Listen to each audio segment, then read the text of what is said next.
Take all you want. They need it to finish their homework. Yeah, that's right. All right, we about ready? Gene's just grabbing something. Okay. Yep. Okay. I forgot my time. I I gotta put my phone on mute anyway. You're all set. Who was kind enough to leave me this? I was.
Please rise and salute the flag.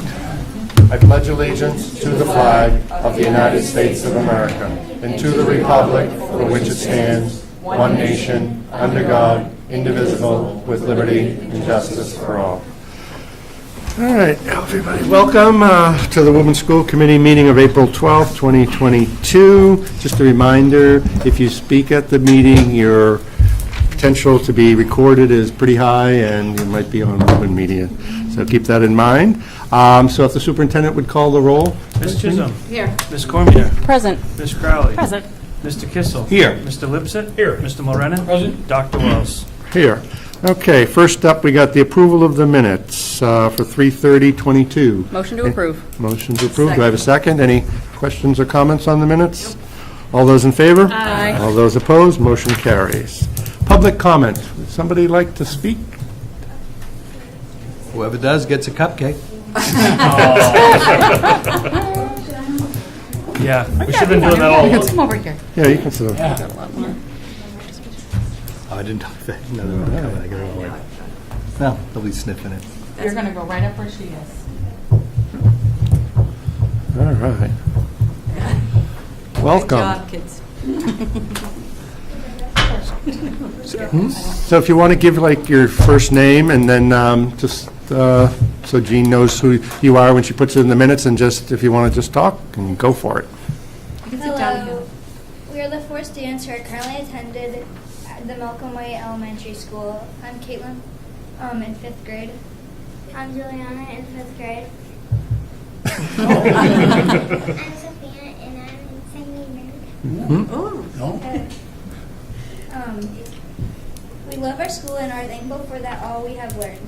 We would like to see more support for our school and to see an assistant principal hired to help out. Thank you. Caitlin, Juliana, Elizabeth, Sophia.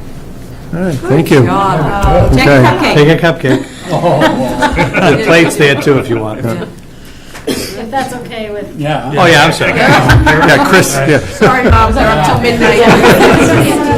You can use it for dessert tomorrow. We don't always have treats. And does anybody else want to speak, or just them? Yes. Yep, that's fine. Come on, you can, 20 cupcakes. yeah. You can have a cannoli. Hi, I'm Emery Pawlowski, and I have 2 children currently attending Malcolm White, and I have a 3rd child who is 4, so in a couple of years he will be going to the Malcolm White. This is my 2nd year where I've written letters and trying to gain support for the assistant principal position at the Malcolm White. I think this year we were able to get, past week, about 66 parents who signed on to the letter. And you know, there's really a strong support. There's a strong need for it within the community. Within Malcolm White himself, we have a really great diverse student population, and Mr. Nixon's doing an awesome job. Very, happy with him, but there's definitely the need for the additional support at that school. So I'm here on behalf of all the parents who wrote the letter, and maybe parents who were not able to sign it, just to so that we can get an assistant principal here. Okay, I got your email, and I'll forward it. Jean will add it to the record with the attachment. All right, perfect. Thank you, guys. Yeah, and I think, to spoil the surprise, I think you'll be pleasantly surprised at the budget with that position. And all we ask is that once our budget's passed, if you could reach out to your alderman and the mayor and tell them about the importance of this position, because that's... I copied Jeff and Mayor Scott Galvin on Okay. the email, so. Okay, great. Good job. Thank you, guys. I think- We're going to head out. Yeah. Thank you very much, and thank you to the students for coming. Okay. Anybody else want to speak tonight? Okay. And we have our representative from the city council. Thank you again for being here and representing the council tonight. And next up, we have our student representative in person for the first time in 2+ years. It's so nice. Welcome. Faith?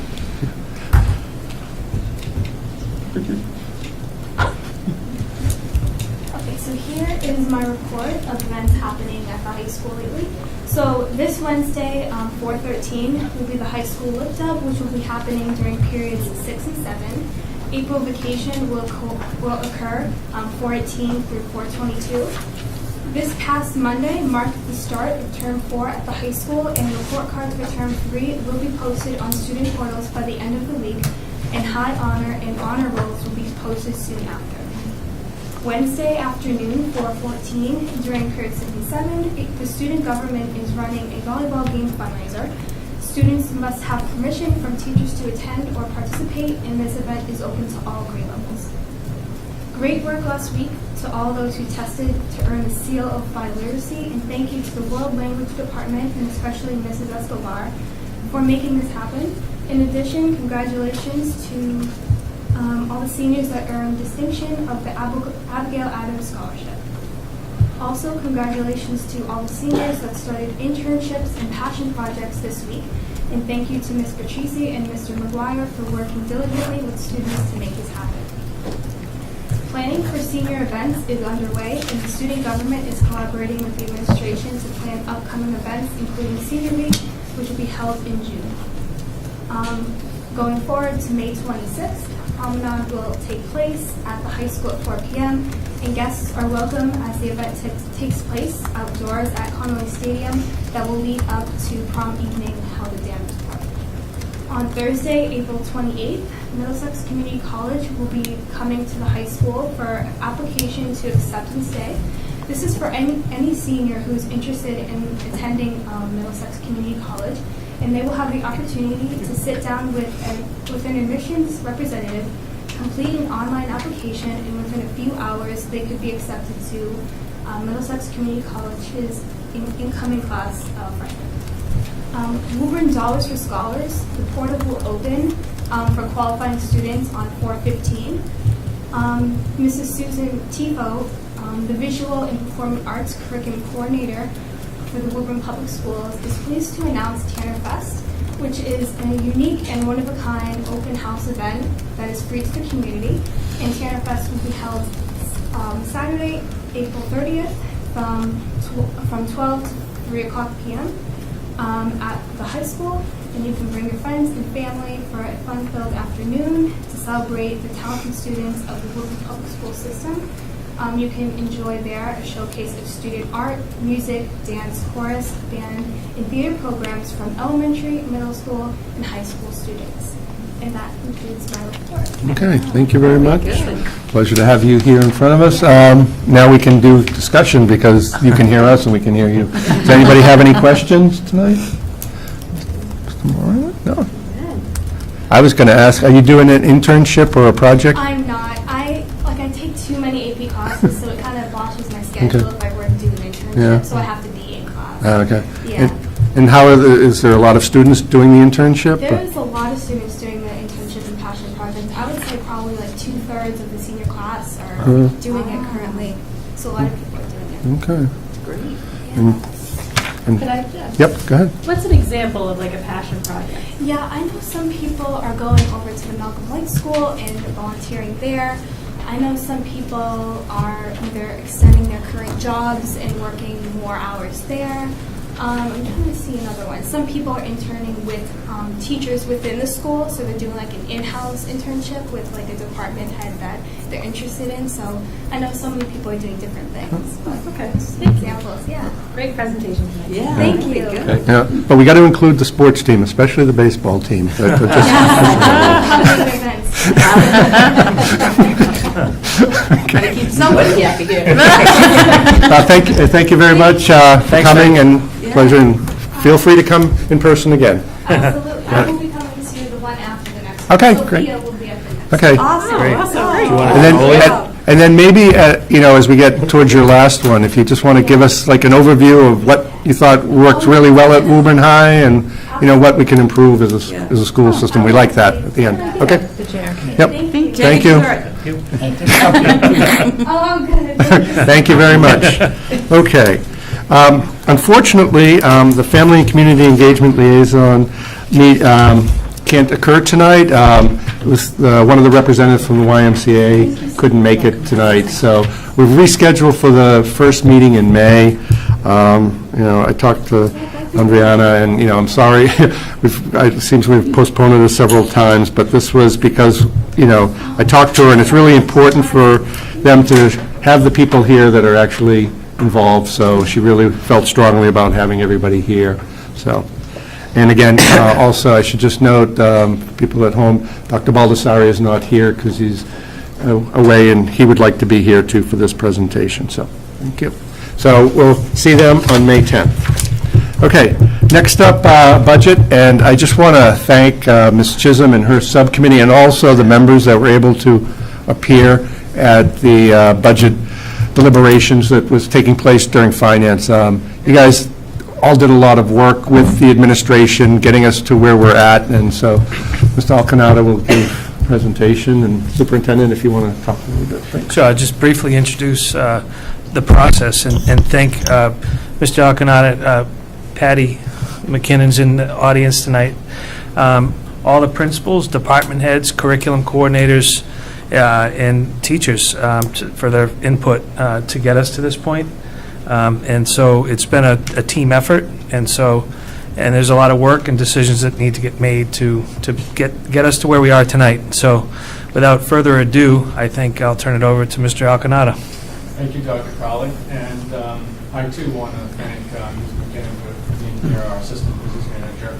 This process actually begins in November, when Patty and I are putting together our budget packets and talking about the process and what we thought worked last year well, and what maybe didn't go exactly as we wanted, and how we could change it. Budget packets went out to all of the principals and department heads in December. In the latter part of December, early part of January, they came back, and then we began to what I refer to as stitching the budget together.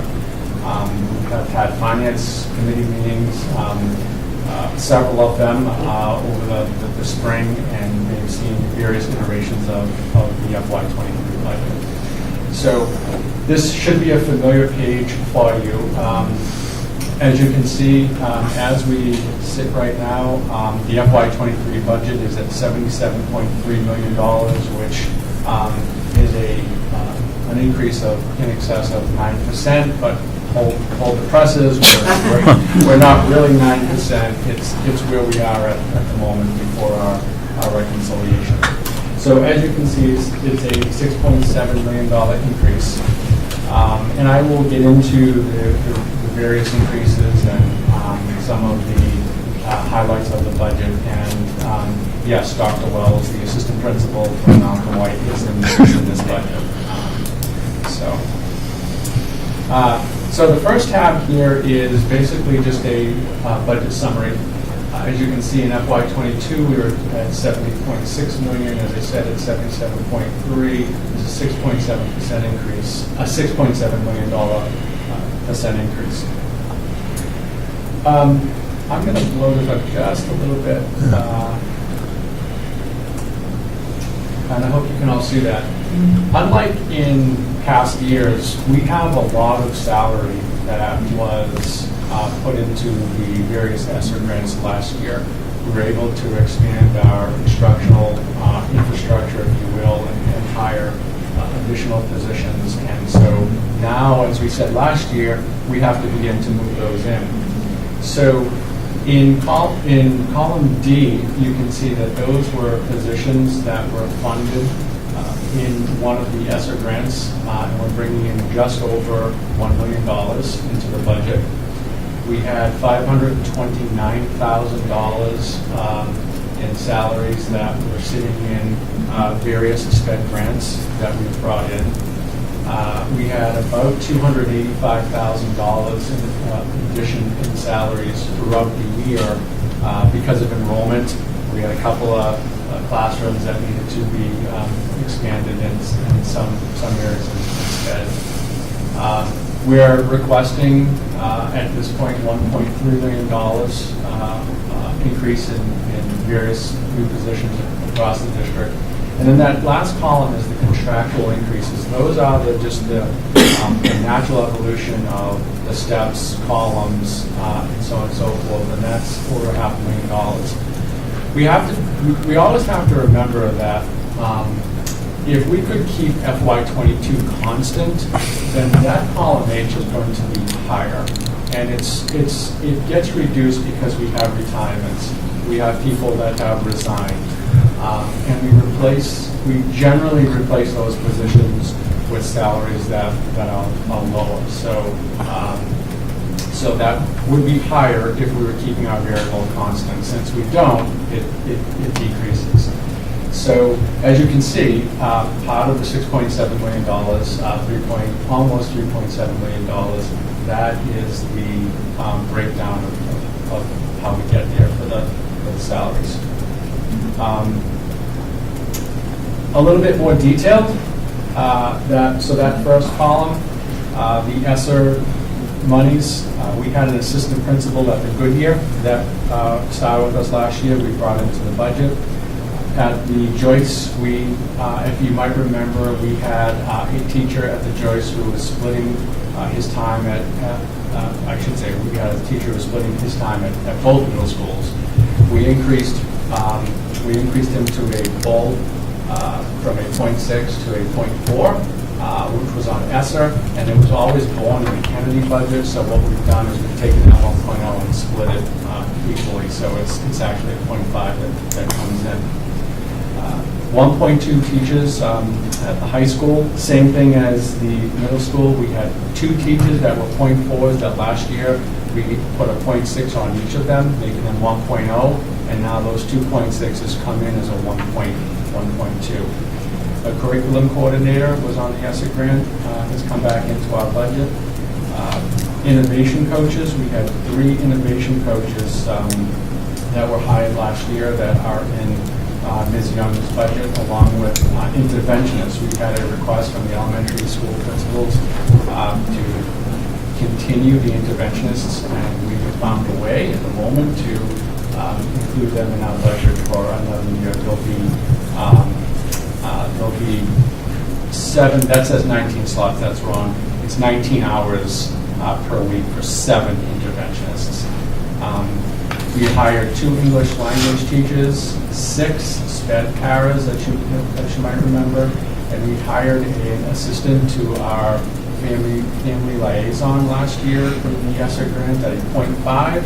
So this year we brought in half our 0.5 into the budget, and the other 0.25 will stay in Title I. So that's how we get to our $1 million, and those are the positions that we funded that are now sitting in our budget. The positions that we put in various sped grants last year that we're hoping to get into the budget this year were 3 additional staff, teaching staff, 3 BCBAs, occupational therapist, and a social worker, which we brought into the sped budget. We added here, due to enrollment primarily, a teacher at the Alta Vesta along with the paraprofessional, also one teacher at the Goodyear and the Reeves, a half a paraprofessional at the Malcolm White, a paraprofessional at the an English language paraprofessional that we added, and an assistant director instead. She was already on staff as a coordinator, and her portfolio as the out-of-district coordinator, her portfolio continued in that manner, and she was given added responsibilities and was paid in the coordinator line item last year. So now, that position, we have a full year, and we have, it was added to the FY, it was added to our budget last year, and so we bring it in. The requests, the salary is, there's the Malcolm White, assistant principal, an administrative assistant in HR, 3 English language teachers, and 4 English language paraprofessionals. That our EL students have increased somewhere since September 1, somewhere in the neighborhood of 50%. So we're making a huge investment in that program. Facilities has requested an assistant director and also a non-licensed maintenance, more of a preventative maintenance position that would handle in part the HVAC system, changing filters and belts, and making sure that other systems were working. SPED is asking for one of their chair people to go to a full 1.0, an additional teacher, ECA, speech language pathologist, 16 and a half paraprofessionals to handle the massive increase in SPED students that we are experiencing this year. Dr. Baldessari has asked for a teacher on special assignment to be assigned to primarily his department and potentially shared with others in central administration. And Ms. Judkins has asked for an additional support specialist, a technician, because of the increased in ticketing, the increased in issues that arise with all of the conversion from desktops to portable devices, whether they have Chromebooks or laptops across the district.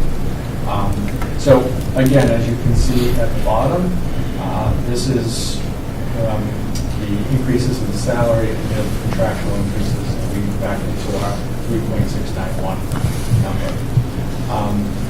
That's the salary increases. I can answer any questions at this point, or I can go on to the increase of the line items, whatever your question is. Does anybody have any questions about this part, or do we want Mr. Alcanada to continue? Okay, just continue. I'll go on and then we can come back. So if you could just this was the list after you got the request from the administrators and so forth, and then you and the superintendent and the other assistant superintendents looked it over and prioritized these ones as your initial? Yes. Okay. That's exactly right. Yep. Yep. Okay. Okay. In the operating lines, we have a $3 million increase, and this is ranked in, it's not ranked, I should say, from highest to lowest. Facilities has a request for a $1 million increase in their line items. Now, most of that is going to be involved with electricity. Over 90% of this is with electricity. For many years, we have offset our electricity costs in our budget with a negative number on the energy reserve offset, although we've never taken that. So in our continued effort to be transparent and to budget in the appropriate way, we have removed that. It was always a negative $500,000, which was sitting in the budget and never acted upon. So I have removed that so that we're budgeting in a more appropriate manner. Mr. Dunkley has also asked for an increase of $100,000 in the electrical budget. Other small increases in building services of $25,000 and his buildings line item of $30,000, his custodial supplies of $30,000. That's mainly to combat against inflation. The last thing you see there is the capital improvements of $385,000. In addition to that, when we get to information technology, Ms. Judkins has asked for a $270,700 increase. Combined, those capital improvements requests are $655,700. I'm happy to report that we have continuing meetings every Friday with the mayor and the city auditor. And last week, the mayor was favorably disposed to cover those capital improvement plans, projects in his capital budget, and so not in ours. And he has been very generous in that manner, and so we're thankful for that. Dave's capital improvements of $385,000 would be $125,000 to update the Malcolm White fire alarm panel, $110,000 to expand, enhance, and upgrade security cameras across the district, mainly our elementary schools. $132,000 for the purchase of 3 new vehicles. That would be a dump truck. That's to replace the aging dump truck, a gated utility that is mainly used at the high school, and a new cargo van, which, according to Mr. Dunkley, will unlikely pass inspection. In addition to that, there is $15,000 for additional lighting on the Shamrock Elementary School, and the playground, of course, as you know, behind that. And in the evening, it's not very well lit, and the increased lights on the back of that school will light that up in the evening so that law enforcement can control more effectively. So again, it's $1 million, but we're taking $385,000 out eventually, and a lot of that is eaten up on the energy reserve not being tapped. SPED line item increase is approximately $620,000. This is due to primarily, virtually all of it, an increase in the out-of-district tuition. We have gone from 8.7 to $10.5 million in the out-of-district tuition initially, and that's what is part of that 9.5% that you've seen, although we backed out an additional $500,000 out-of-district after various meetings with Ms. Ryan to determine what was the closest that how much we could shave off, and we're both, Ms. Ryan and I, are very comfortable with that $10 million figure. Additionally, I should note that our circuit breaker that we will be applying in FY23 is $2.4 million and change. We have traditionally applied $1 million in the IDA Fund Code 240 grant. We will apply $2 million next year. Our FY22, the fiscal year that we're in right now, the IDA monies, we will be able to roll over all of the, or whatever is left, into FY23, and we will also receive an FY23 grant. So we'll roll over $1 million in that 240 grant, apply it to out-of-district, and then another $1 million. So there'll be $2 million to suppress that cost, that huge increase in out-of-district. In administration, we have a $442,800 increase. As you can see, there's a $50,000 increase in legal due to the litigious nature that we find ourselves in. License agreement, we have increased by $20,000. That increase primarily is a platform that we are going to hopefully roll out in summer. This is a platform for not only for us, but for parents related to school bus transportation. They will be able to see where their, if they download the app, where their school bus literally is on a GPS system, if it's running a few minutes late, if it's running a few minutes early, what bus their child is assigned to, and various other features. On our side, we'll have all of that. In addition, we'll be able to see how quickly the bus is traveling, whether they're obeying speed limits, and where they are in their pickup and their drop-off. I'm excited by it. I think we all are. So we feel that this is well worth it to get into the current century on bus transportation. So I wanted to mention that.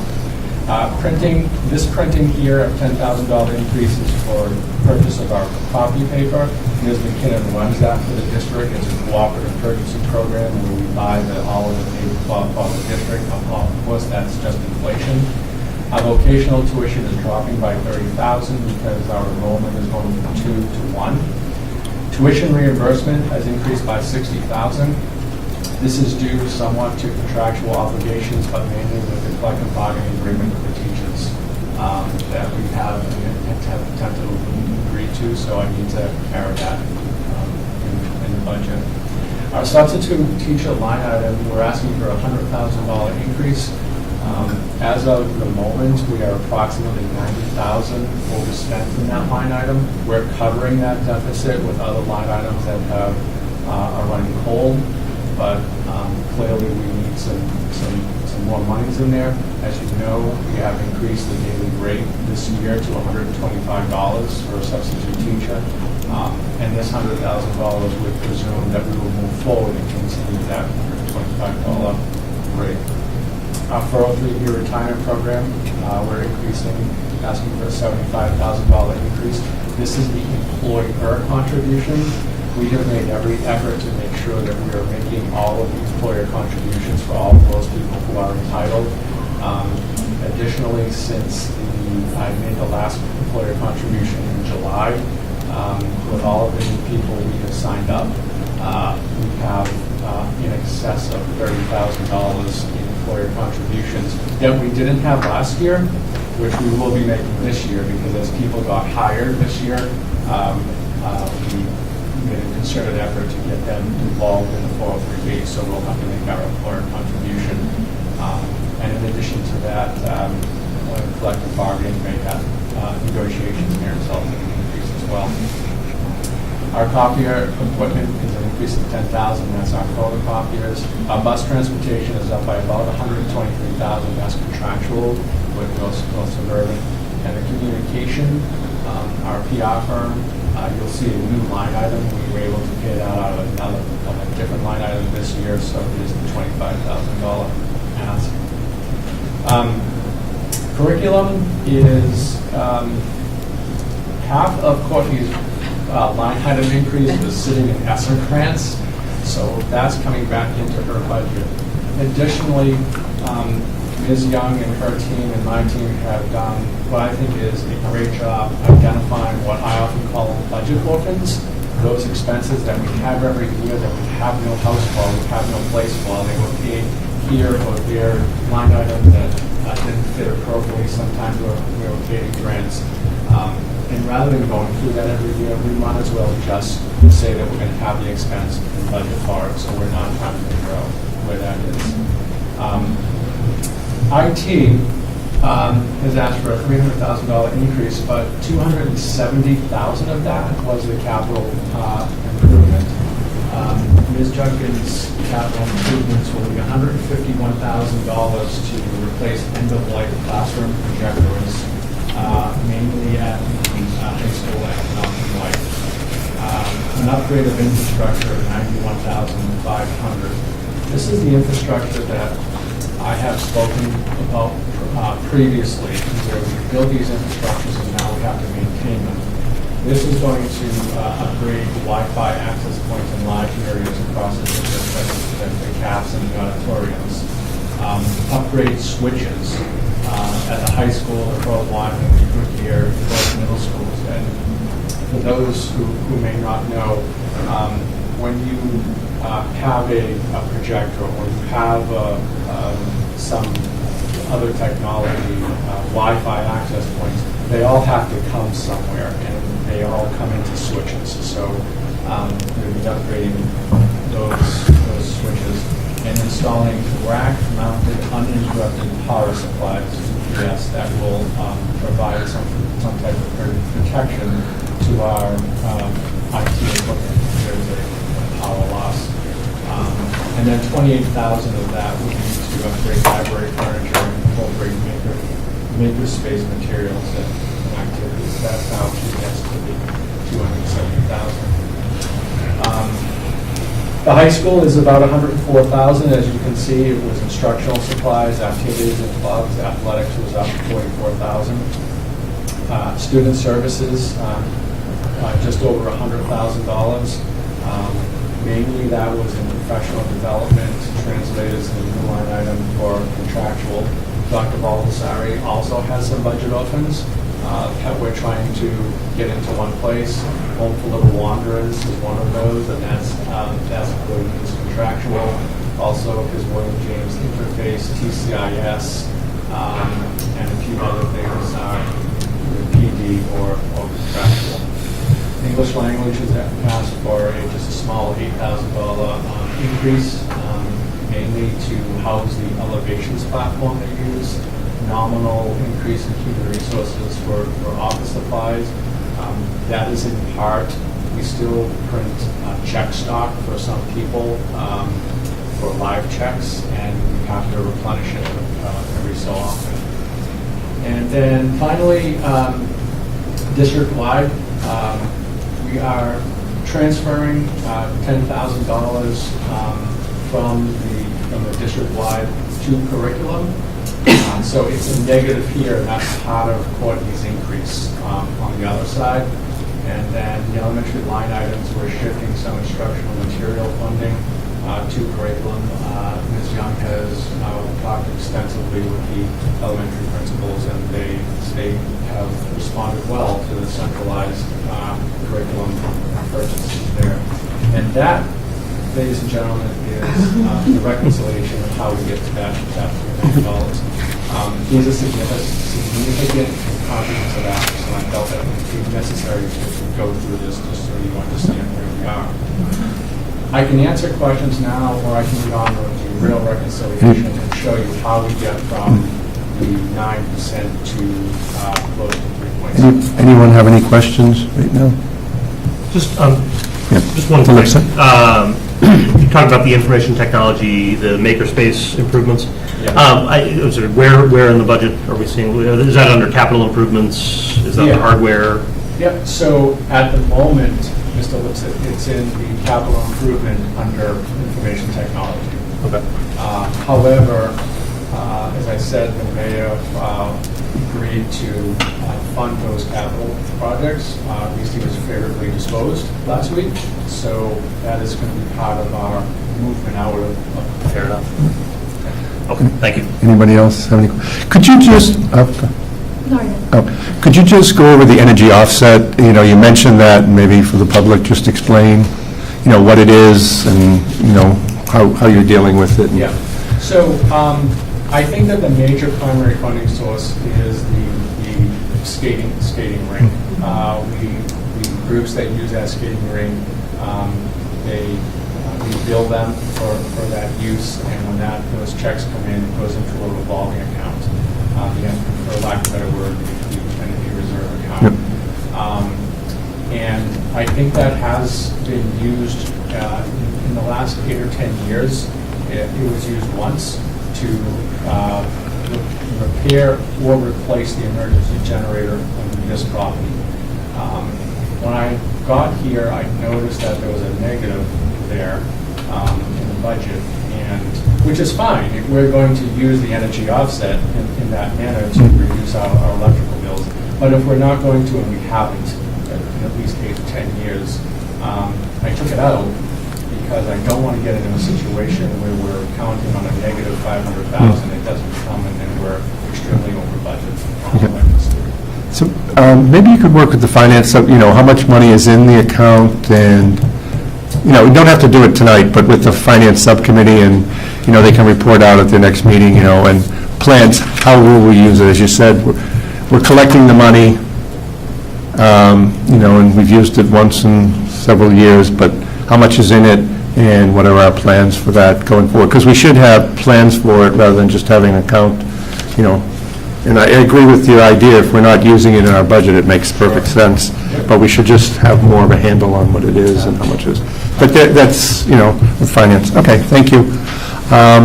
Okay, so you can continue. Okay, so, knowing that when we stitched that together and we prioritized, we were at 9.51%, and then we had a 3.75% to get to, we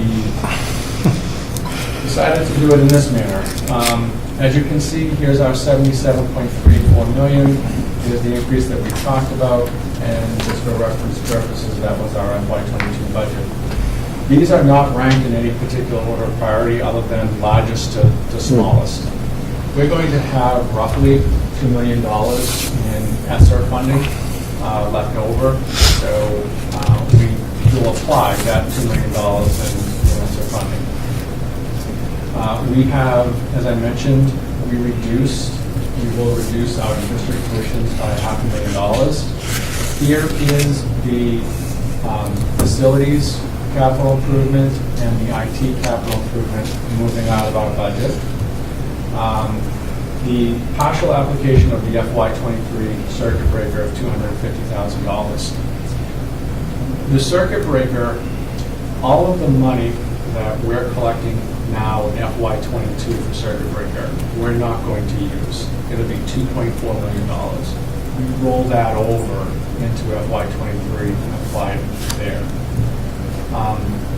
Ms. Ryan has put in, I think, a circuit breaker claim of $3.3 or $3.4 million. If it is funded at 70%, we'd get 2.4, and if it's at 68, it would be 68%, it would be about $2.3 million. So conservatively speaking, we should get $2.3 million, maybe even closer to $2.5 million in circuit breaker next year. If we had to, if the out-of-district tuitions were to mushroom bigger than we thought, we could use the FY23 circuit breaker, those monies that we're going to collect in FY23, conservatively speaking, $2.2 to $2.4 million, we could apply $250,000 to that. Many districts, I'm not going to give a percent because I don't know, but many districts, the circuit breaker monies that they receive in that fiscal year, you receive it on a quarterly basis as soon as the funds have been applied to their out-of-district. So doing this would not be unique, it would not be out of the ordinary. And we have put that in there just in the event that we would have to use it. We have eliminated, as one of the budget requests, the Assistant Director of Facilities. We have shifted the vacant preschool team chair to the revolving account. You can see that salary there. We have a revolving account that has somewhere in the neighborhood of $550,000. Conservatively speaking, we should, the preschool students that will come in, we should be adding $150,000 to $200,000 in revenue next year, and of course that's more than enough to pay that salary. We have eliminated the teacher on special assignment, which is a budget request. We had a one-to-one nurse position in the SPED budget. It's not that we're taking nursing services away from any SPED student. The enrollment has changed such that Ms. Ryan has one less student necessary for a one-to-one nurse, so we have removed that. She has indicated that if someone were to move in requiring a one-to-one nurse, we would have to put them on. I'm confident we have more than enough money in the FY23 IDA grant to have to do that.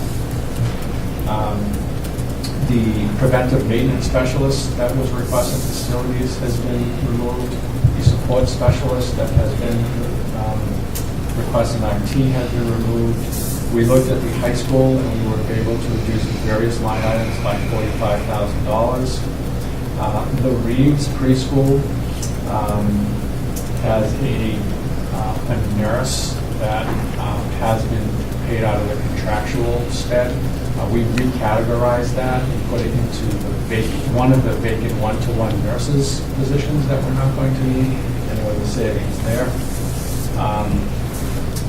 Another one-to-one nurse position, we hired a certified nursing assistant. rather than the nurse. And we're completely able to do that. Well, we shoot for the one-to-one nurse, but we're able to hire a CNA, and I believe it was vacant already, and so she has signed her contract this week.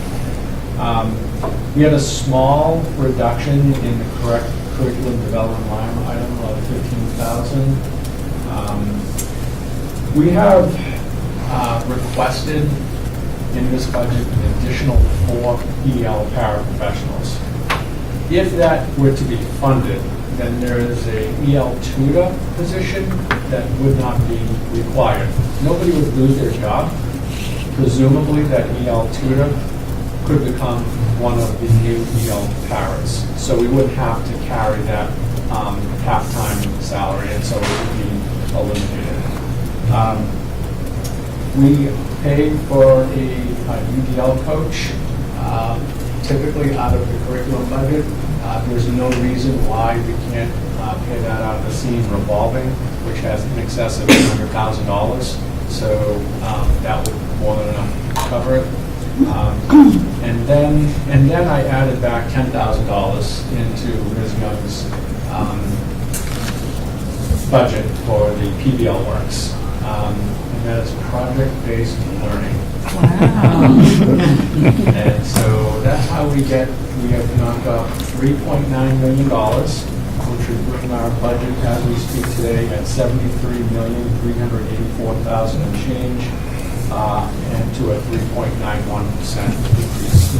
We know that we have a 3.75. We still have some work to do. Of course, we'll be meeting in a couple of weeks. We have about $110,000 or $120,000 to shave off the budget at this point to get to that 3.75. Okay, thank you for the presentation. I think, you really explained it well. I think the audience hopefully got it. I know the school committee members did. So I think we're open to questions. Committee members want. Mr. Lipset. Just a couple. So you mentioned at the end the English language paras and the EL tutor. If the EL tutor, if that position goes away, and there's someone in that position now? There is somebody who is in the EL tutor position. Okay. I certainly don't want to speak for Ms. Erin Johnson, but I think that this EL tutor would be qualified and would be interested in filling one of the new paraprofessional positions. Okay, and that's not a pay cut in any way? No, In fact, this would actually be a pay increase for her, because it would be a full 1.0 FTE. Okay, perfect. And then, so, talk about applying the entirety of our remaining ESSER funding, and at least utilizing some of the circuit breaker funding. I'm just curious as to whether you see that, especially the ESSER funding, causing us any potential issues down the line in terms of our next year budgeting, in terms of positions that we might not know we need yet. That having that $2 million there is a nice cushion, and I'm nervous about losing that. So I just wanted to get a sense of your thinking there. It's an excellent question, Mr. Lipson. That $2 million won't be there next year, so we're going to begin FY24 having to make up that $2 million. So this is going away as of FY24? Yes. Okay. This is, we will have approximately $2 million left, and we will apply the entire, it's sort of a one-time monies, if you will, even though we got it last year. But yes, that's, we do have a year before that bill comes due, but that is something that is concerning. That's the word you may have used. It is, okay. But you feel that given what we're saving in this budget, it's worth applying that now as opposed to holding it for... Well, if you don't apply that or any portion thereof, we'll have to go back in and cut the budget by that same amount. So if the school committee were to decide not to apply the $2 million, we would need to go back in and cut $2 more million. Okay. Thank you. I don't have a question, more just a comment. I think this budget is well done. It's very transparent. I just want to speak in favor of the special education positions. I'm looking at this list of positions, and they're just completely necessary in order promote equity in the district. BCBA, back when I started on the school committee, we didn't even have BCBAs, but I'm just really proud of the way in which the district is really clearly developing really nice in-district programming for kids on IEPs. Also, I learned today that we are now referring to English language learners as multiple language learners. Multilingual learners. So now we're using that vernacular. But really providing the infrastructure necessary to support multilingual learners. Or MLL. Multilingual learners, yes. The new abbreviation is MLL. Just really promoting a very good budget that's thinking of all of our learners. And so I'm just in support of it. I'm also in support of Ms. Alcanada's suggestion to apply circuit breaker and to this budget, because I think I'm looking at these positions and they're absolutely essential. I obviously support the assistant principal at the Malcolm White. That's completely necessary for a school such as the Malcolm White. So I'm just really excited about this budget. I think it's well done. It speaks to our mission as a public school system. And I also want to warn members that we might need to finagle a couple things, because we are negotiating contracts, and there might be a couple things that come up in that regard.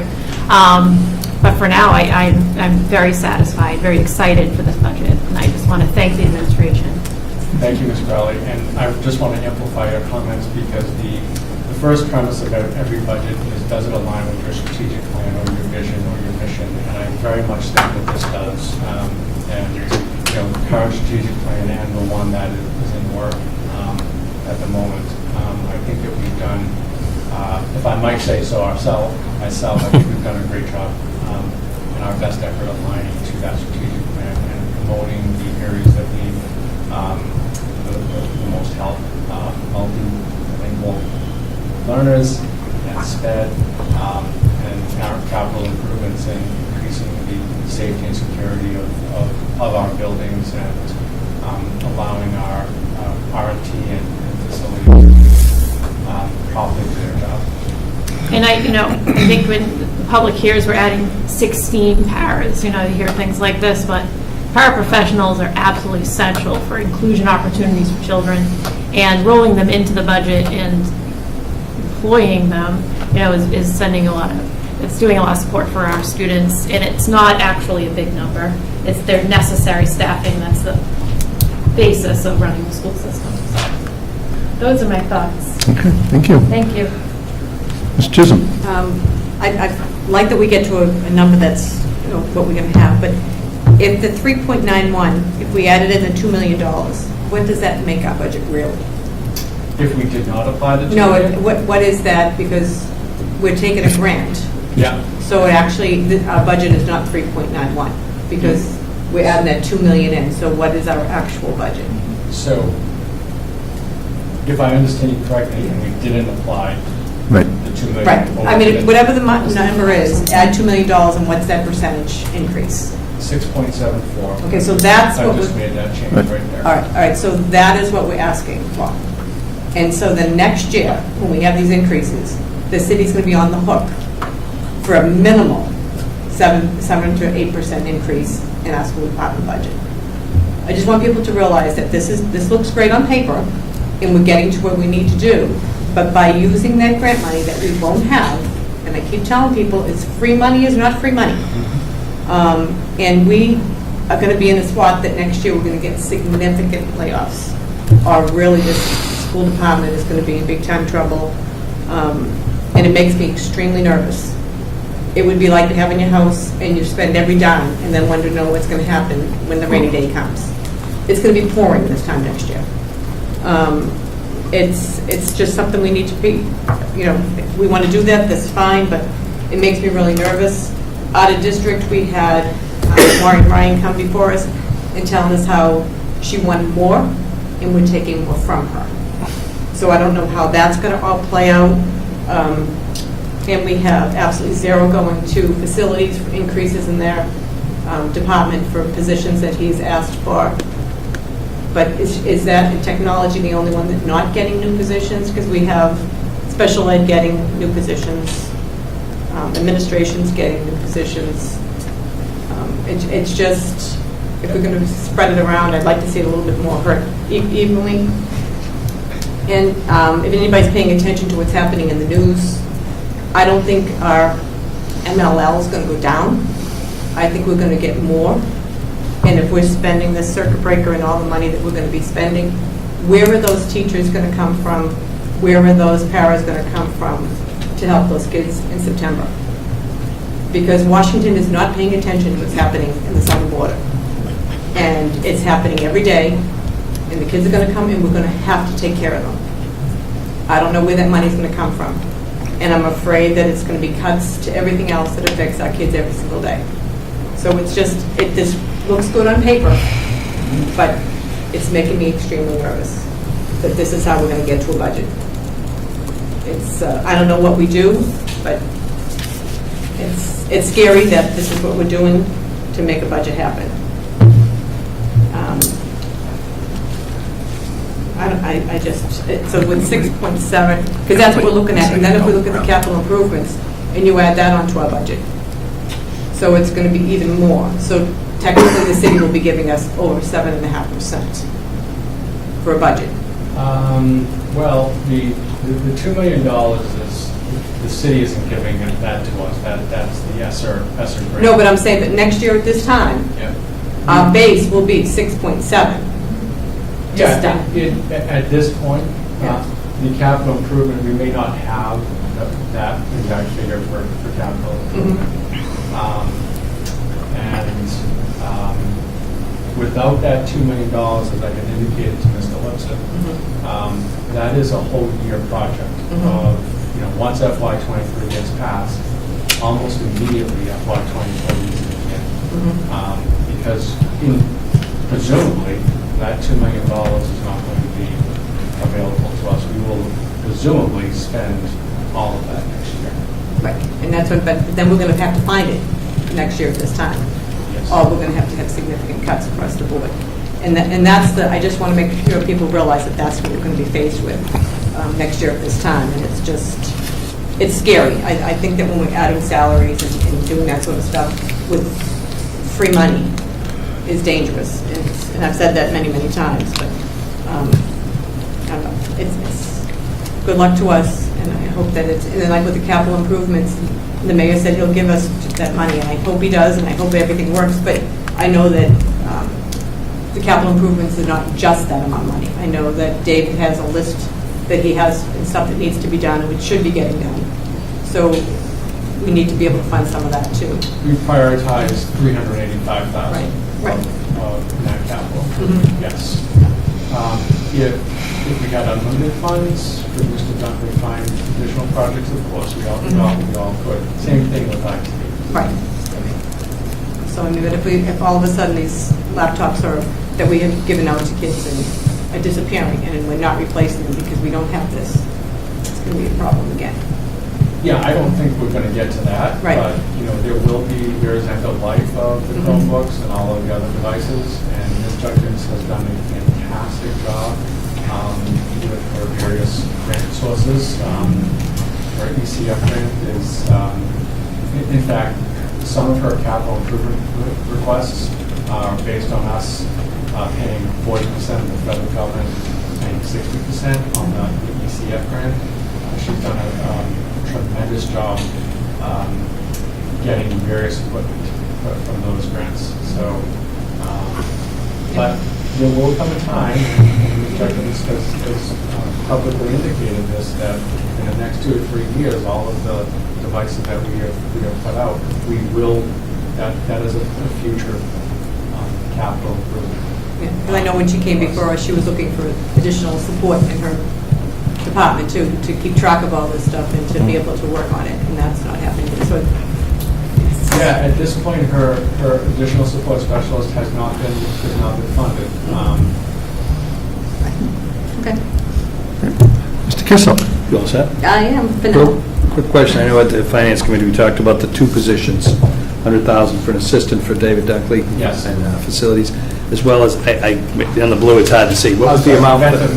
Preventive maintenance 60? specialist. Yeah. right around 60. So that's out, obviously. We have taken those off. Yeah. I think, maybe I didn't mention it in finance. What's the opportunity for the people that are working there now, meaning the custodians, that, because you mentioned it's about filter upkeep and things like that, stuff that doesn't necessarily need a specialist, I guess. It's not necessarily HVAC, it's just being done by somebody right now. The line item for, let's say, overtime, just to give the opportunity, and I've said this in the past, the people that are here, maybe there's an opportunity for a $10,000 or $20,000 line item for overtime a Saturday. The guy doesn't normally work, a woman doesn't normally work. This is the projects that need to be done, and it could be a boost for them. If they're here, it's an opportunity to make a little overtime. Just, I don't know, what was the final number that we're at? We need 3.75, what are we at? The one you came up with? 391. Oh, okay, we're already over, I was going to say. Just looking at a small amount, is that something that does anyone know if there's interest from the custodians to pick up kind of side money, we'll call it? Sure, let me answer it this way. Yes, that would be helpful if we did it in that manner and said that there are some projects, whether it be in the evening or weekends for overtime. It wouldn't address what Mr. Dunker's trying to. Yeah. This would be a 260-day employee at 8 hours a day. It would be in the collective bargaining agreement, and that's how we get to that salary. It would be a maintenance person without a license. It is possible that an internal custodian could apply for that. Many custodians, I shouldn't say many, but there are a number of custodians who already make more than that, so they wouldn't necessarily go for it. But you could have a junior custodian who is in his or her first couple of years who might want to go back to the an increase. Yeah, I'm not even talking that, because I think I addressed that. Can we find someone internally? More just working with the people that we now have. They're working 40 hours a week, maybe then it's not as much overtime opportunity. And I know that's not going to address everything he wants, but taking away both positions addresses nothing, as opposed to... But I think if I could just clarify, I think Mr. Dunkley will work to get things done that need to get done using his various accounts. He does have overtime. So I think he will do what you're saying, because things need to get done, and he'll do them either contracting or whatever. Yeah, so, he was hoping to have a person there so that we wouldn't have to do overtime or get a contractor in, but things will get done that need to get done. Yeah. Absolutely. Yeah, so I think he's thinking, Mr. Dunkley thinks along the same lines. Ideally, he'd like to have a person that could do it, but I think he knows how to get things done. Okay? Throw it out there. All right. Ms. Coleman, did you have any questions at this point? Okay, Mr. Moran, did you? Okay, so I'll open it up again. You want to go? I appreciate Mrs. Chisholm's comments. It's not Erin's here. And I guess we could say, well, what would this budget look like with $2 million less? So I really think she makes an extremely important point that this is a big budget. But I'm just trying to imagine removing any of these from our budget, and I just can't even, I think Ms. Chisholm probably feels this way too, there's really nothing to do here. So I just want to acknowledge that I appreciate that she mentioned that and is trying to keep us in check. But I looked back, and I just can't find anything that I would possibly cut. But I just wanted to thank Ms. Chisholm for bringing that up to our attention. Okay, thank you. And then to add to the same conversation, one of the things that I really appreciate about this budget and about the way that you've gotten from the initial FY23 figure down to what you're presenting to us tonight is that, as I look down this list, I see effectively nothing in terms of student-facing staff positions that are being removed from the budget. And I think that's, you talked about fitting a strategic vision, that's it. This budget is doing what we can do with the money we have to work with to service our students, MLL students who are native speakers, whoever it is. Our kids need these positions, and if we don't fund them, then our kids are in trouble. And so I think, I sympathize, I understand Mrs. Chisholm's position, that, yes, this is, as we talked about, there is, there's a potential issue with using all of the ESSER money here. I do recall that we had very similar conversations last year in a pretty similar position, talking about the use of federal funding and whether or not that would pose a problem for us down the line. And sure enough, Mr. Alcanada, Ms. McKinnon, our team has managed to get us effectively to the mayor's number with a little bit more work to do, despite that. So I'm willing to trust in their guidance and their leadership on this, especially when it's going to benefit our kids to the degree that it does. Anyone else have any comment? Mr. Chisholm? Well, just to remind everybody, we had the discussion last year knowing we still had $2 million for this year. So it's a totally different ballpark next year. So just to let you know, we'll be starting at 7% next year. And that's with nothing new and nothing, and then there will be increases. So it'll be even worse because if we have just negotiations for our bargaining units and things go up and salaries go up, it's going to be a really tough road. And not that I don't say that this is great. We got to use the money, and we should be using the money. It's been given to us. But it's like at home. You don't live off your savings account. It's tough when reality hits. So just want to make sure everybody is aware of that and everybody paying attention, because there's some things that were not on this list that I would like to have seen saved, and it's not there. Things that, we just would like to see advance other areas and other things that we would like to have added to the schools. And I would like to have seen facilities get something. They always seem to get cut. So our buildings need to be taken care of. Taxpayers have given us lots of money for these buildings, and it's our job to make sure they're kept up. And Dave does amazing things with his crew. But I do also think that, every once in a while we have to be able to give them something also. Like I say, everybody wants everything, and that's awesome, but people are going to get in trouble. I oversee facilities, and I have advocated, as you know, for an assistant director of facilities, because I do think it's necessary. The job will get done without one, but I think that Mr. Dunkley's department could be even that more effective, if you will, with an assistant director, most especially as that assistant director comes on board and gets his or her sea legs. But I also understand our strategic mission, if you will, and it's not putting it in there, nobody loses a job, we're not taking a teacher out of the classroom. So if there's a way I can get it in there, I'm going to continue to push for it.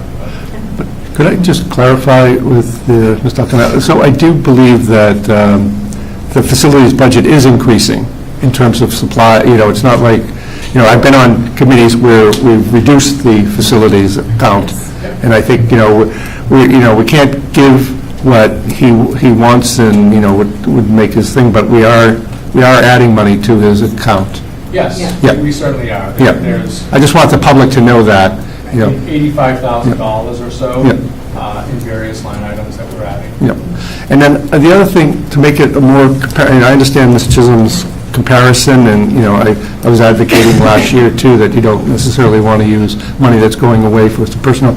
But I think on one of your slides, you showed how much you've already incorporated from last year. Yes. So that's really money. So if you compare last year's budget, it really wasn't, as you're saying, so it's not like as Ms. Chisholm was pointing out, that this year is a 7%, but it's really not, because last year there was X amount of dollars that we supported with our grant money that, you've incorporated into the budget this year, and presumably the next year you will incorporate more because you're going to have to. But I think to make it a fair comparison, you had a line item, you said, here's all the money we paid for grants last year, and we started putting this into the regular budget. Yes. Yep. You're absolutely right, Dr. Wells. There's Yep. the slide right there. Yep. The various monies we put into the budget. Right. And, the other thing, that $2 million is going away, if not this year, the year after, and so we have to plan to use it. And September 30th, 2024 Right. Is the last Yeah. possible day that we can spend the assessor Yeah. grant. So we have 2 full years to spend Yeah. it. But clearly Right. It's a judgment call, and I think, if the committee supports it, then, we'll go with it, and we'll depend upon the administration looking next year. Mr. Mullen. Thank you, Mr. Chair. I guess obviously, you know, the team started, I think I wrote it down, it's something like about 9 point something. Yeah. So, and then we show those slides, and a lot of people have put a lot of time and effort into their asks. You could probably go on and on and on for slides, that previous slides that came before you people as asked. And here we are at 3.9, still have to hack off a little bit to get where we're supposed to be.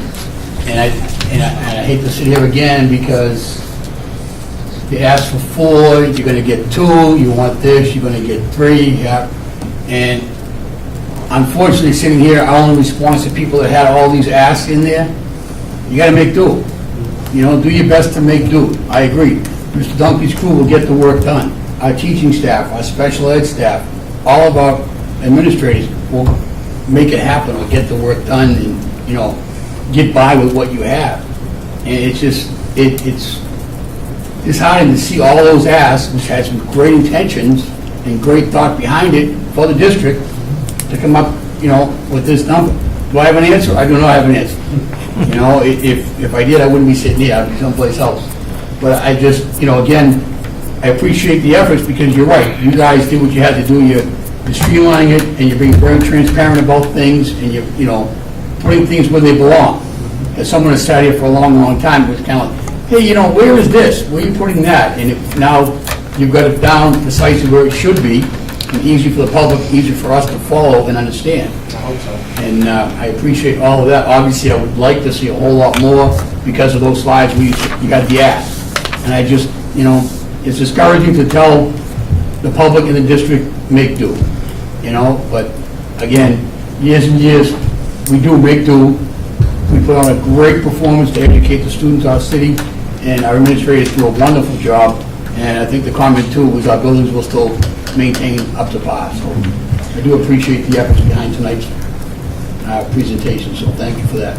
Thank you, Mr. Mullen, and just to amplify your comments, it really is a team approach with the budget in terms of all of the principals and the department heads. You know, I work closely with all of them. You know, Ms. Ryan and Ms.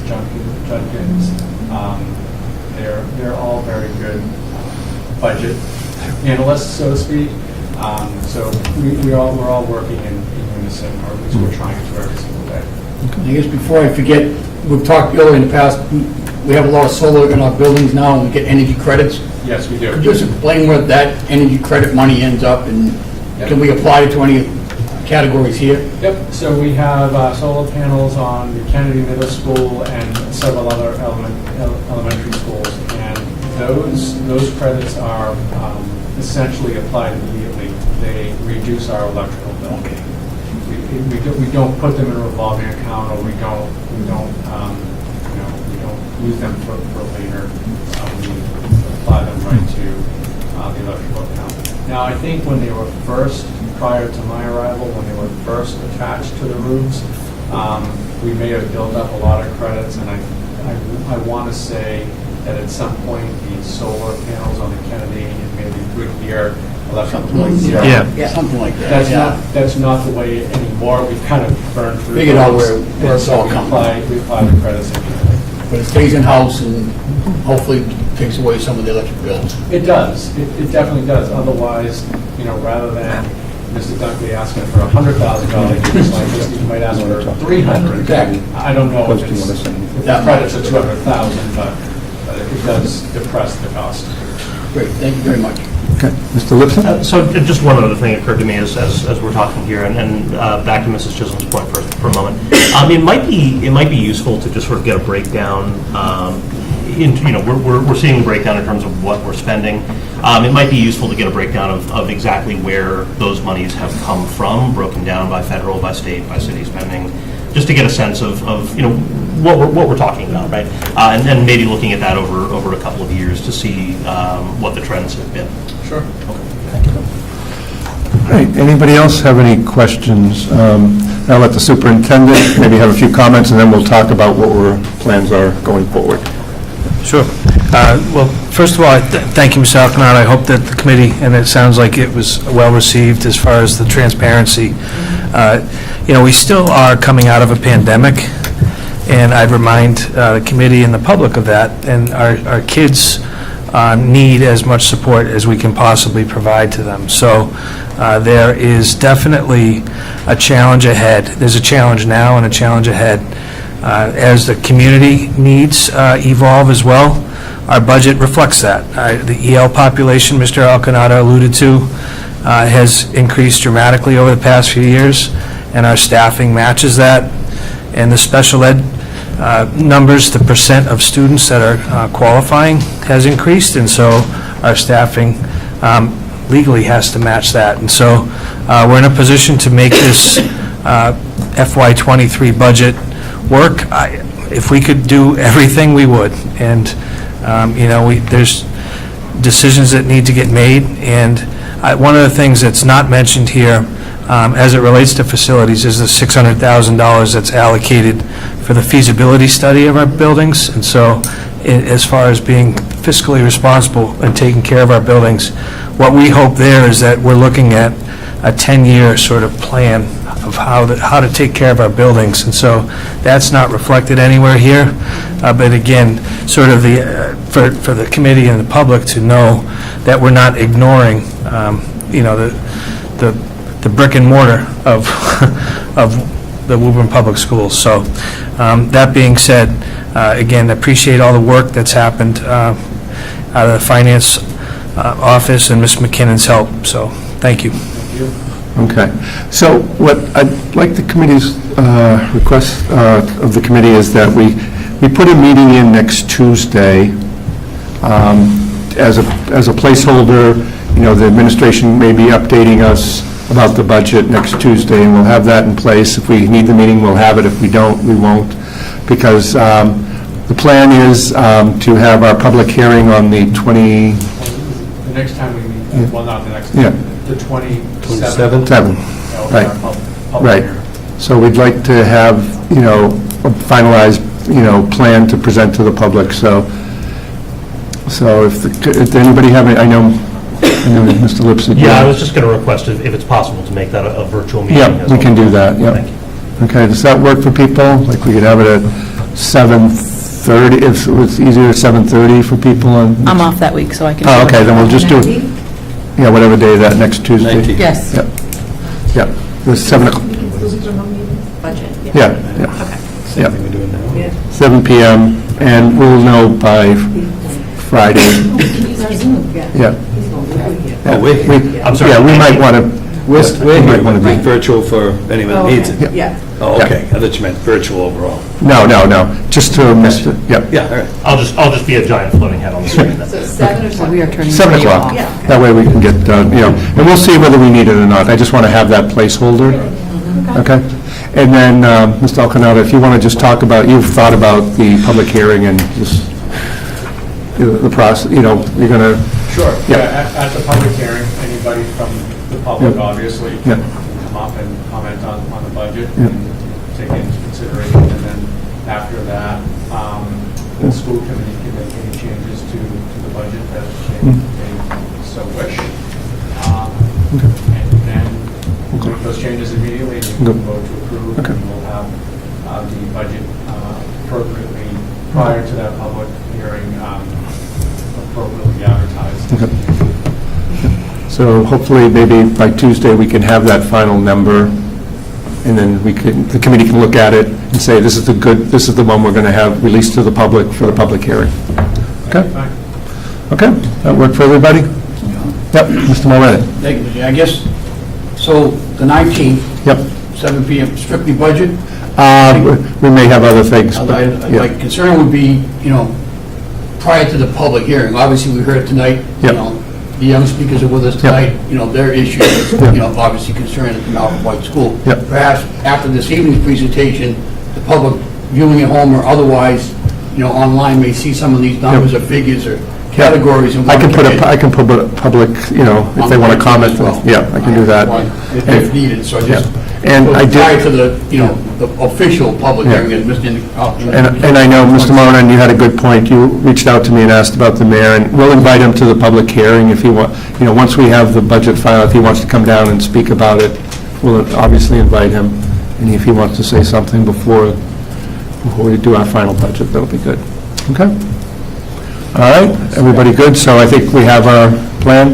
We have our game plan. Okay, great. Thank the administration, thank the members that worked on this budget over the past month and a half, so appreciate that. Okay. Superintendent, now we're going to vote on the last day. Did you double check the date? Yeah. One year there was miscounting. Oh, no. Last day of school would be Friday, June 24th. This is amazing. You got it on a Friday? Jean Bautista Day. This is for students or teachers or for everybody? Both. We're gonna knock on wood on that one. Make a motion to accept Friday the day. superintendent's recommendation for the last day of school, Friday, June 24th. June Half day. 24th. Half day. Okay. I have a comment. Yeah. It is also my birthday. All right, well, what better reason for them to get out early? Woke up there. So your children can rush home. Your children can rush home. All right, so we have a motion to make the last day June 24th, Friday, June 24th. Do I have a second? Second. Second. All those in favor? Aye. All those opposed? Motion carries. Like I said, it's the first. Inevitably, there was always, the teachers had to come back on the Monday. Great work. I think that's probably the most significant accomplishment of the evening. Okay, moving on to subcommittee reports. Finance Subcommittee, Ms. Chisholm. We did meet on April 6th at 9 o'clock here in attendance. Pretty much what we just discussed, so Yep. I can kind of give the short and long version of it. We went through with Mr. Alpinado presented us with taking the circuit breaker money for the 2.2 and the ESSA grant for the $2 million, which is only going to be what the $2 million for the ESSA circuit breaker. We're taking $1 million. Is that what you're going to do? Circuit breaker? Yeah. No. Yeah. We're partially applied $250,000 for the circuit breaker for FY23. Okay. I think what we might have, that we discussed, putting the extra $1 million into the engagement. Oh, into that. All right. So then, the district's at a projected increase for next year of $619,000. And Mr. Baldessari had requested his student services budget for a new position, and that would be a special assignment teacher. It would be a brand-new position to our district, and this position would allow someone the opportunity to get administration experience, but it would remove an experienced teacher from a classroom. Substitutes have increased by $100,000 in this budget, and the budget, there was brand-new positions that the district had requested at this time, and we reviewed all the district-wide new positions, and they were not given a priority, but they were tonight, so there we go. So that's the long and short of it, and we adjourned at 10:20. Okay.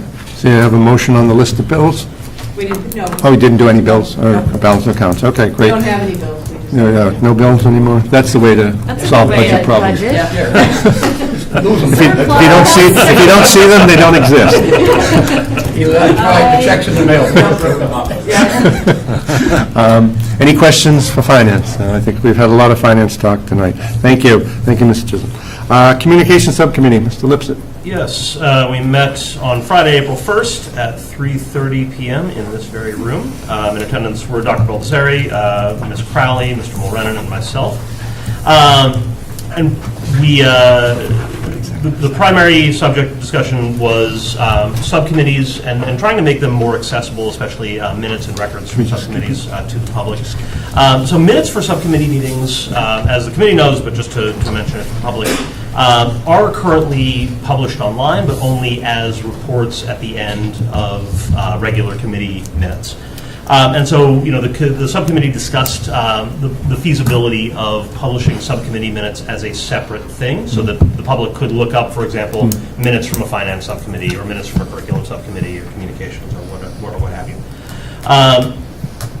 So we, as the discussion unfolded, we sort of decided and decided to bring to the committee the idea that those minutes should be published separately on the Woburn Public Schools website under the School Committee tab, and that subcommittee minutes could only be posted after the minutes from full committee meetings where those reports are given were themselves approved, And I did check with both Ms. McLeod and Ms. Judkins about the feasibility of this, and what I just heard from Ms. McLeod, it's not reflected in these minutes, but was that is entirely possible to do. Those minutes would need to be sent to Ms. McLeod from subcommittee chairs, and that they could be put into a particular format, a pretty sort of basic, the subcommittee title, date, time, location, attendees, and then the minutes themselves. And that would be a fairly quick and easy thing for you to do, correct? Template. Yeah. So that we could then get individual subcommittee reports up onto the website, so that the public, if they're interested, it would be a little bit easier for members of the public to locate them, to find them, to read them. So I don't know that a motion is needed. I did want to sort of mention that and see if anyone had any questions on that particular piece. So probably the best thing, if the template, we develop a template, just submit it, send it out, and then the committee member, the chair just puts in the stuff that's needed. Yeah. And Ms. McLeod did indicate it would be a lot easier if these were done via Google Docs that could be then shared with her, so that we can sort of make it a sort of paperless Any questions? transaction, but obviously, individual members may. Yep. Then, I just wanted, I got a comment from somebody, maybe, I don't know who takes care of our website, like just telling people how to communicate with the school committee, and, we tend to do it through the chair, and so maybe if we could just have some directions on the website, and I don't know who takes care of that, just indicating that if you want to communicate with the school committee, you just send an email to the chair, and Give them a if link we can and- designate the chair each year or something, I don't know. Yeah, we had, on the previous website, there was a Yeah, ask but- the school committee Yeah, there was- feature, but I don't know where that email. Yeah, wound up. I think it got lost over time. Yeah. Okay. So if we could just indicate it goes to the chair, and if we could just indicate who, the chair or other people will figure it out. It could be possible to even just have a comment field there. A lot of websites are able to sort of have a field there which people can write their. Yeah, but how do we get those to, that's the problem. So, as long as we just had some directions, because people, and rightfully so, who do I communicate with, I'll make a note to follow up. Yep. I can follow up with Ms. Judkins on that Okay, as well. thank you. So in addition, we did agree that we would continue conversation about subcommittee accessibility into other meetings. One topic that I know you've brought up in the past and that we've talked about is our subcommittee meetings are so often during the working day. It makes it at times hard for working parents to attend or to access those meetings. But we did also discuss the need to balance public accessibility outside of working hours with staff accessibility, and we don't want to force staff necessarily if the staff below the superintendent level to come to these meetings outside of working hours. So we would have to sort of try to balance those needs. So we'll continue that conversation. We did also hear a brief update from Dr. Baldessari on the activities of the Family and Community Engagement Team, unfortunately unable to join us tonight. And just a couple of things that we discussed. The new SLIFE, which stands for Students with Limited or Interrupted Formal Education Committee, is going to be holding bi-weekly meetings to discuss the needs of students in our schools who have, for whatever reason, not had formal schooling or have had significantly interrupted schooling. We know that our numbers of students who fit this description is on the increase. And as of April 1st, when the curriculum subcommittee met, we'd identified or flagged 40 students who are being screened or were being screened for to see whether or not they fit that description. The focus would be on improving and deepening sort of the transition, making sure that students aren't just sort of dropped into a completely unfamiliar environment, that they're given the opportunities and the tools to integrate in a way that made sense for them and was supportive to their needs. We also discussed the Equitable Medical Access site, joint vaccination and registration examination site that's going to be operated, and in fact now is being operated between the Burlington and Woburn Public Schools. Our move-in day on that site was April 3rd. The first round of appointments was on April 6th. It's operating out of Burlington Simons Middle School, which is relatively near the Burlington-Woburn line. Students are given full sports physicals, so to cover all of our bases, if students are coming in and want to play sports, they've got their physicals set, they're receiving whatever vaccinations they need to enter the public schools, and so they're given the full battery there. Dr. Wayne Altman from Tufts Medical Center is the lead physician. The center is funded from a $300,000 grant secured for both jointly between Burlington and Woburn by State Senator Cindy Friedman. And we also discussed the possibility of having Senator Friedman and Dr. Altman in either at a meeting later this year or next year to discuss the site. And the meeting adjourned at 4:10. Okay, thank you. Any questions? Ms. Do you know Chisholm? how many kids actually went? I can tell you that because I was there. Yeah. And there was 21 Yeah. between Woburn and Burlington, pretty evenly split. Olga Lopez from DESI was there, and she actually was working the registration table, even though she was there as a guest. And it ran really very well. There was 14 medical students from Tufts, a number of sort of stations set up to sort of make it kind of flow, and it was great. So vaccinations are not happening yet, but they will happen once all the sort of logistics are in place. We're purchasing a refrigerator, it's got some infrastructure needs to get set up. And Dr. Vella, do we have a sense of what other districts are doing anything similar to this? I haven't heard anything similar. I mean, that was my sense, was that this was really a kind of a pioneering idea. Exactly, right. I think Lawrence runs Lawrence or something. Well, some of the more urban Yeah, districts Gateway have cities like are that. probably much Not higher. towns like. But, Woburn. not sort of a joint effort, so. Amazing. But that goes back to our earlier discussion about, making sure that we're supporting kids who are coming into our districts. Right. Okay. Any other questions? Thank you, Mr. Lipset. Okay, Curriculum Subcommittee, Mr. Moran. Have not met, we'll try again with this young year after vacation week. Okay, thank you. A couple Personnel of- Subcommittee. We have not met. Okay. Resource and Capital Planning Subcommittee. Not met, but keeping up on the feasibility and And we did get an email regarding the water situation at the Harold Wyman in terms of filter bubblers and bottled water, and so, Mr. Alcanada, maybe if you can elaborate on that. Yep, the water bubblers, of course, are still active where the students can put their, with the filters to fill up their cups. The fountains, if you will, connected to the walls, they're not wrapped, but they're deactivated. There's no water coming out of them. Okay. I was able to reach the principal to see what the school can make. And is there bottled water available? Does that just vary at the schools? I believe it varies at the schools. Okay. I'm not sure that bottled water is available at all the Right. schools. I do believe it varies. Yeah, okay. Mr. Lipset? I did have a correspondence from a constituent, Amanda von Herman, who, I think her concerns are somewhat addressed by the budget, but wrote about some potential vandalism or property destruction near the side of the Shamrock playgrounds, and was requesting that we look into additional lighting, additional security cameras. Sounds like that's in the budget. I just wanted to make sure. Yep. It is, yeah. You can say, they took care of that. Yeah, there you go. Before I even got the message, it's already taken care of. Look at that. Wow. And then one thing, to consider was that, on our website too, if like we do water testing and things like that, if we could put that, on the website too, that would be useful for parents, because I think they're concerned about that, PSA, FPSA, and the lead testing that we do. So any testing we do, it'd be just nice to put it on the thing and then parents can look. Okay. All right, thank you.